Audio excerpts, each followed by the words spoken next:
This is home, the land of unique cultures, beautiful people, amazing nature. Let us go to somewhere in Africa.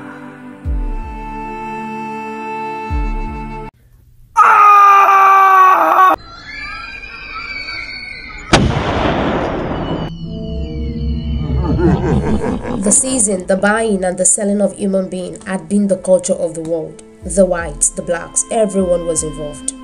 Slavery was not a thing that started in Africa because the Europeans somewhat discovered Africa. People became slaves as punishment for crimes, payment for family dirt, and the most rampant of them all, being captured as prisoners of war. It's undebatable that the Europeans could not have been capable of venturing inland to capture the millions of people who were transported from Africa. But let's look at the nature of slavery in Africa before the transatlantic slave trade began. It's important to understand that as at 15th century, there was nothing like Africa. Black people never came under the same umbrella until they came into the New World, until they were colonized. It was each kingdom for itself. No one owes another any loyalty or relationship, so these people never viewed themselves as one. Remember, this was 15th century.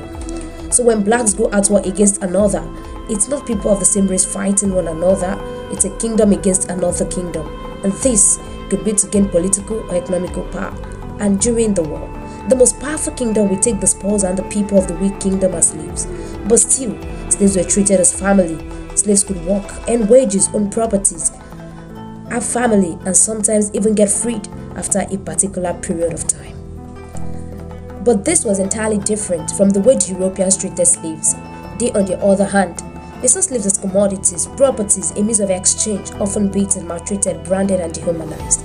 We must know that slavery was already endemic in Africa, that when the Europeans came to Africa, their demand only led to a quick development of an organized slave trade.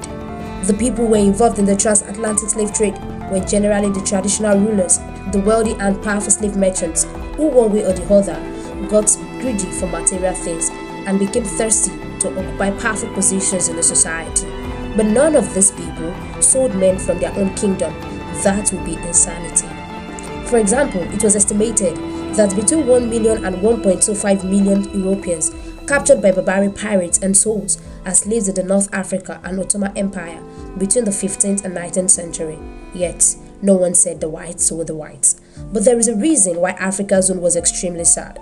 It was in the fact that the merchants were willing to exchange able-bodied men for ordinary material things, and this wrecked the economy of Africa. Before the transatlantic slave trade began, it was estimated that Africa was 100 times richer than the whole of Europe. In fact, in the 14th century, the West African Empire of Mali was larger than Western Europe and was reckoned to be one of the most powerful states in the world. In 1324, when the Emperor of Mali, Mansa Musa, visited Cairo, it was said that he took so much gold with him that its price fell dramatically and could not even recover its value even 12 years later. But after Africa entered into the unique relationship with Europe, Europe became 20 times richer than Africa. The reason is not far-fetched. The wealth of a nation are the people of the nation. Africa was impoverished by its relationship with Europe, while the human and other resources that were taken from Africa contributed to the capitalist development and the wealth of Europe and other parts of the world today. It all started in the 15th century when Roman Catholics divided the world in half, granting Portugal a monopoly on the trade in West Africa and Spain the right to colonize the New World in its quest for land and gold. The Portuguese gained the right to invade, plunder, and reduce the presence of West Africans to slavery. Spain established a contract that authorized direct shipment of captives from Africa to be traded as human commodities in the Spanish colonies in America. The Portuguese first began to kidnap people from the west coast of Africa and took those enslaved back to Europe. The Spanish took the first African captives to America from Europe as early as 1503, and by 1518, the captives were shipped directly from Africa to America. The majority of African captives were taken from the coast of West Africa, mostly from the northern Benin, Nigeria, and Cameroon. Eventually, other European nations like the Netherlands, France, Denmark, and England, seeking economical and political power like Spain, joined in the trade, exchanging goods and people with the then traditional rulers and slave merchants. 40 able-bodied men were exchanged for umbrella in the Badagry slave markets, a big cannon for 100 men, a small cannon for 40 men, and other goods such as gin, mirror, ceramic dishes, and whiskey were also exchanged. Those were really dark times for Africans.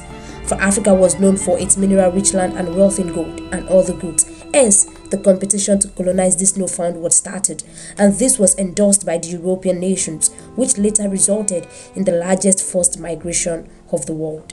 History had it that between 9 and 14 million men, women, and children of Africa were forced into the transatlantic slave trade, of which 10 to 15% of them died due to harsh conditions they were subjected to. Slaves were often punished by whipping, raping, beating, branding, and burning. Those were not the best of times to be alive. Until the next time, stay hopeful.